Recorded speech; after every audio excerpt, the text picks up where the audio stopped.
I'll ask you first more general questions about your job. So, Okay. can you first describe your role as a speech language pathologist and the main responsibilities you handle when working with patients? Sure. Yeah. So I currently work in private practice, Okay. and so I contract to another company. So they send me the clients, and it's all the pediatric population, which Okay. is children, Mm-hmm. between the ages of 2 and usually goes up to 14, but can go up to 18. Okay. And so I'm just working in the client's home. Okay. So I go to their houses Mm-hmm. and then I provide treatment there on whatever the priorities are for the family. Okay. Interesting. Yeah. Okay. Good. What is a typical day like for you? Could you walk us like through the key tasks and how do you approach your work with patients? Yeah. So typical day for me, I usually have at least, I'd say, 2 appointments booked. Okay. Sometimes I'll have up to 5. And it depends on the day. I can make my own schedule, which is really nice. Mm-hmm. So I drive out to the family's home.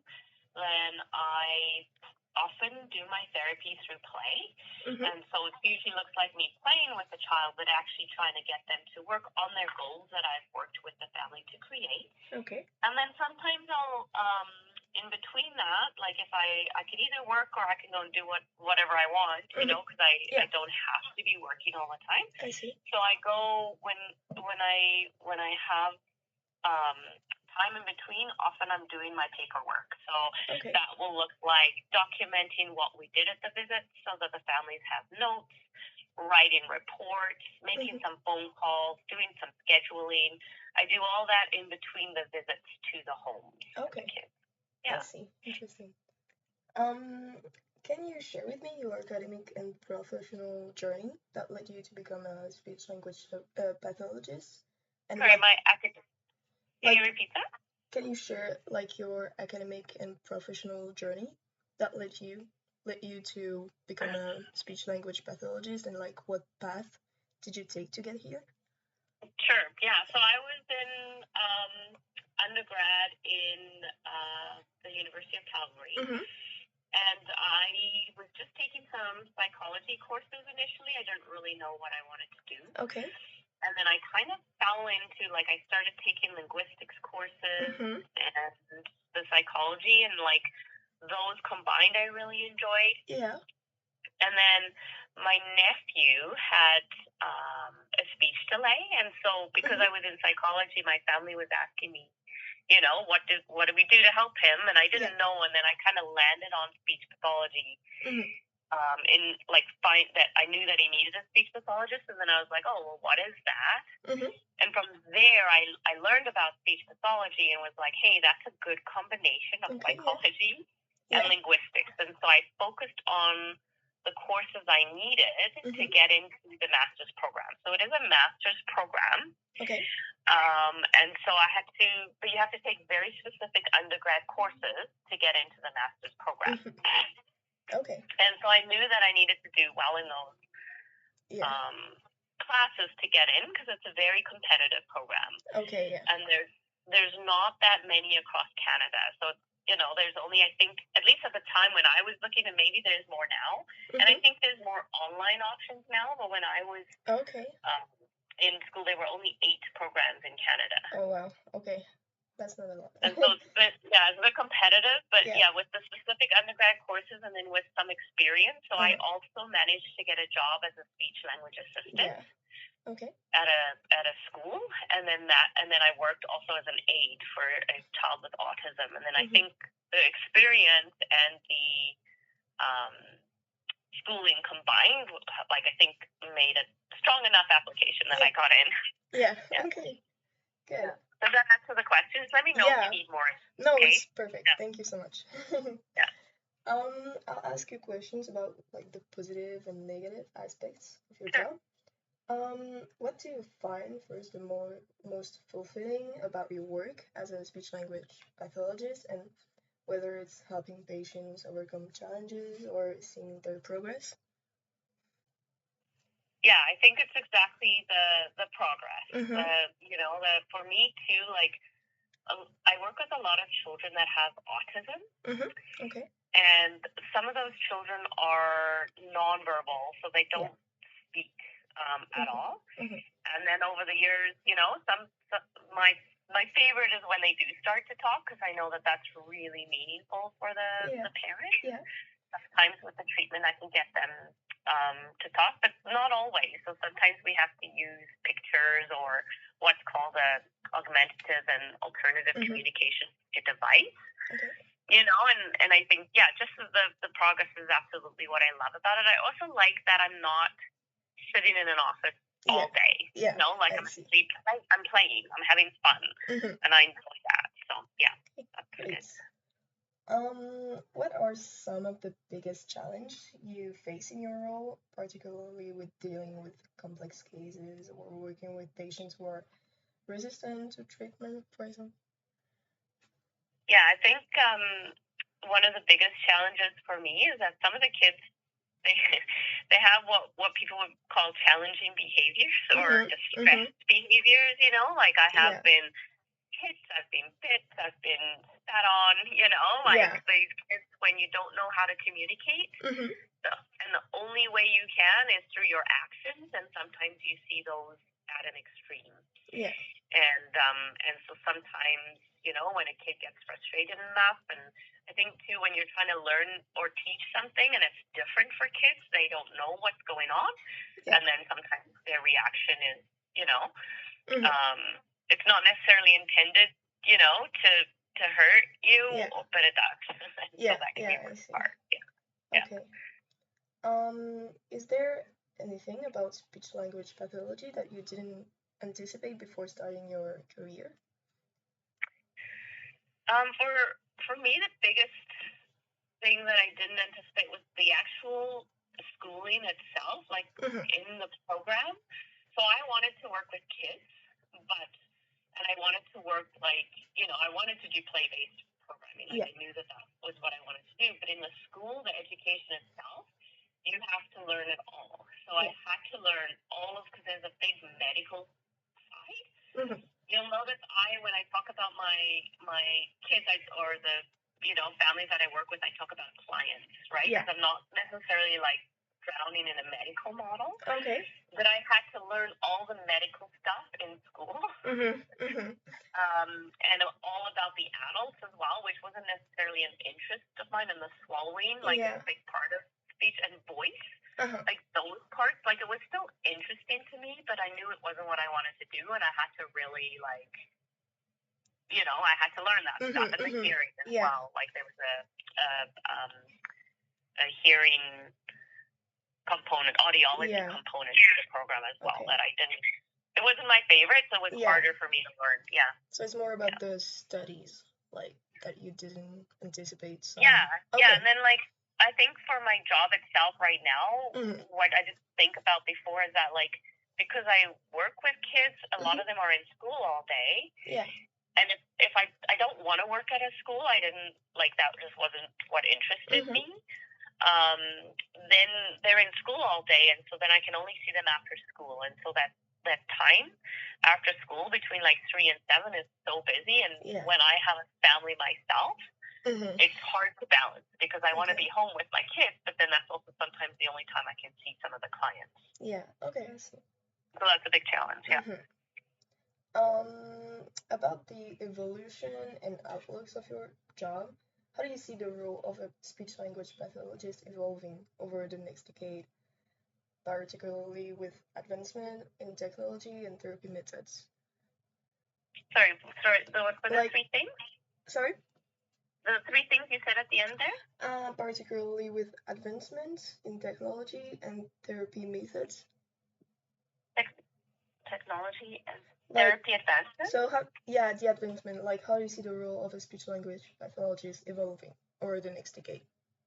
Yeah, that's a good question. It's hard for me to say, to be honest. Yeah. It's a hard I think, question. yeah, but with the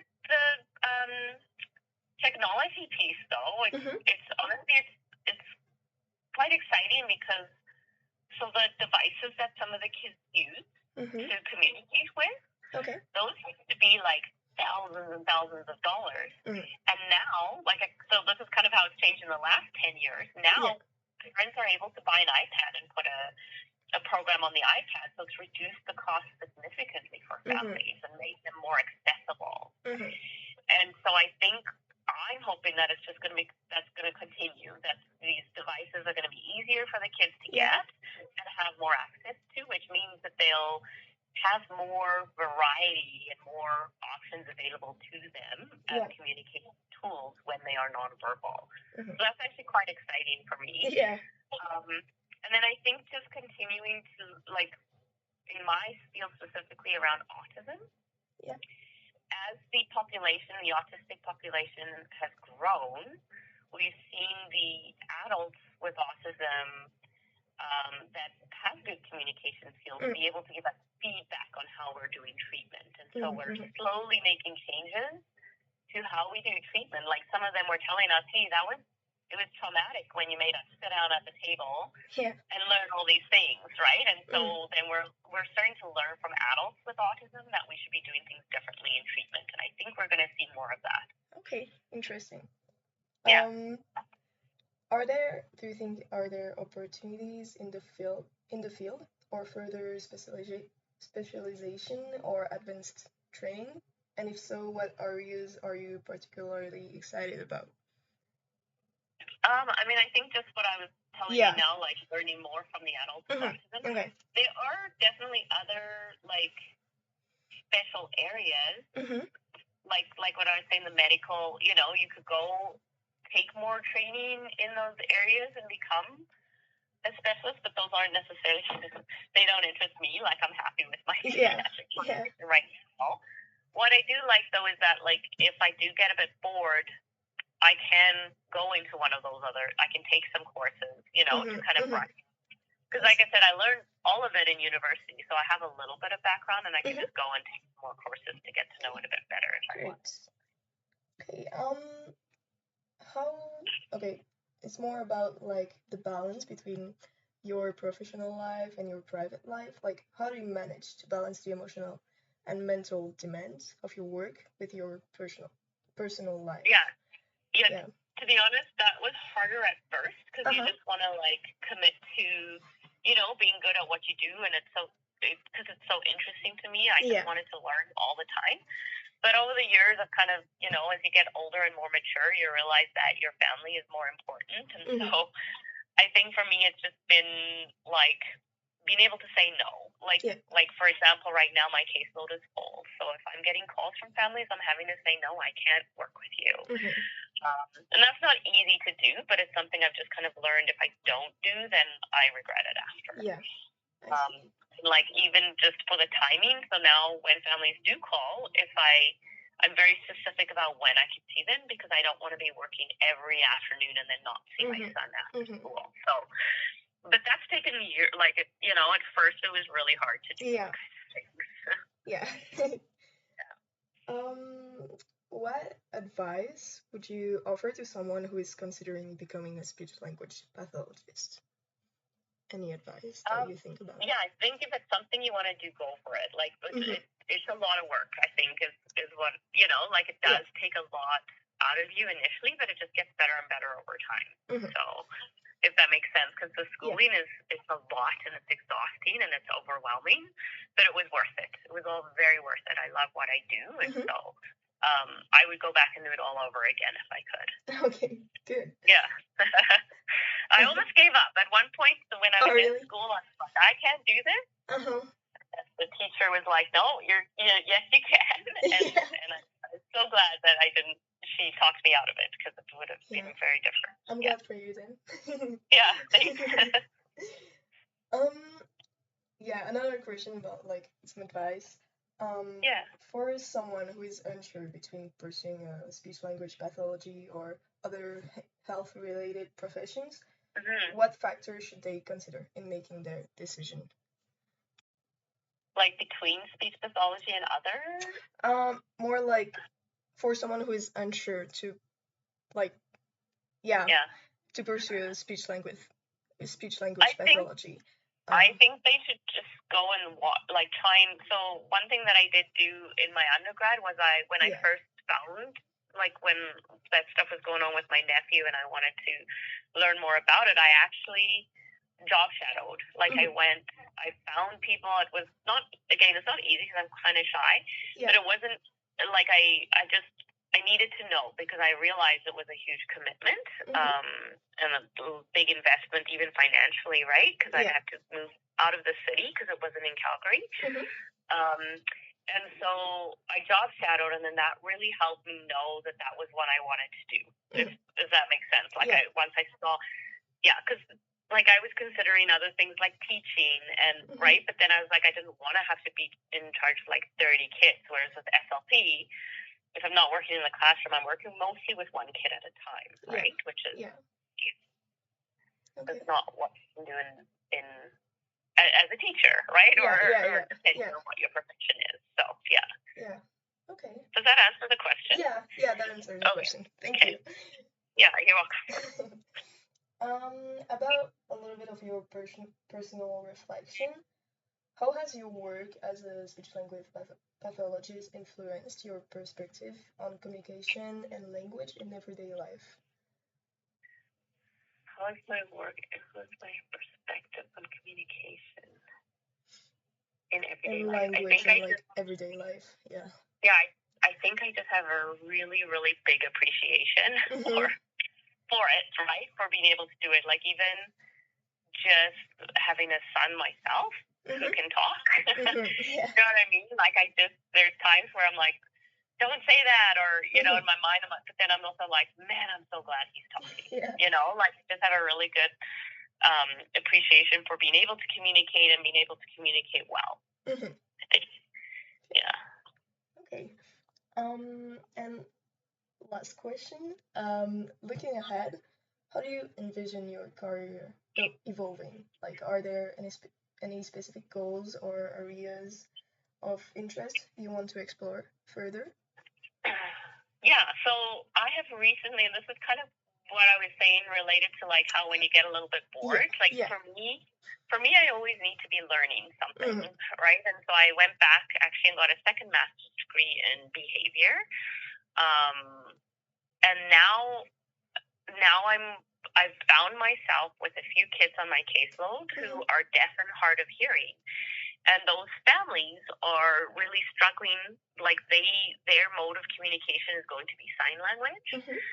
And those families are really struggling to find SLPs that are good at sign language. And so I'm like, you know what, if that's an area that in the city is kind of missing, then I think, and you know, this might change, but right now I'm considering like just really committing to learning sign language really well so that I can help. You know, there's a bit of a gap in the city, and so I'd like to be able to help that population. I'm also really enjoying that population right now, and so I kind of like to learn more about it. Yeah, because there's like a whole culture, right? Like the deaf community, I'm learning is a culture that I know so little about, and so that's in the immediate, like in the next year or two, I think I'm gonna really kind of dedicate all of my professional development to that culture and great. Great. Okay, thank you so much. You're welcome. Do you have something maybe that you think about that would be important for me to know, like to add? If I forgot something. Do you think about something that? Like right now, or? Yeah, I mean. Let me just quickly take a sec here. Yeah. No, I think we covered most of everything. If I think of anything like in the next like day or two, you know, I'll send you an email. Thank you so much. We covered most things. Yeah, and you give me very quality answers. So thank you so much for that. Good, you're welcome. I really appreciate it. Thank you so much. Yeah, you're very welcome. It's gonna be very helpful, and like I'm thinking about doing studies in speech language for becoming speech language Yeah, pathologist good, or good. psychologist. I don't know, but Yeah. I'll I see. started But in psychology. it's Yeah, yeah. I started in but I found psychology was very like gray, if Yeah. that makes sense. Like it was just a little more muddy, whereas I found the speech pathology was a little more black and white. Yeah. It's still not I perfectly see. black and white, Uh-huh. but like it was a little more like I don't know, just felt more factual to me. I see. Okay. Yeah. Okay. Thank Okay, you good so luck much. with everything, eh? Thank Yeah. you very much. You're welcome. You're welcome. Bye. Have a good day. Bye. Bye.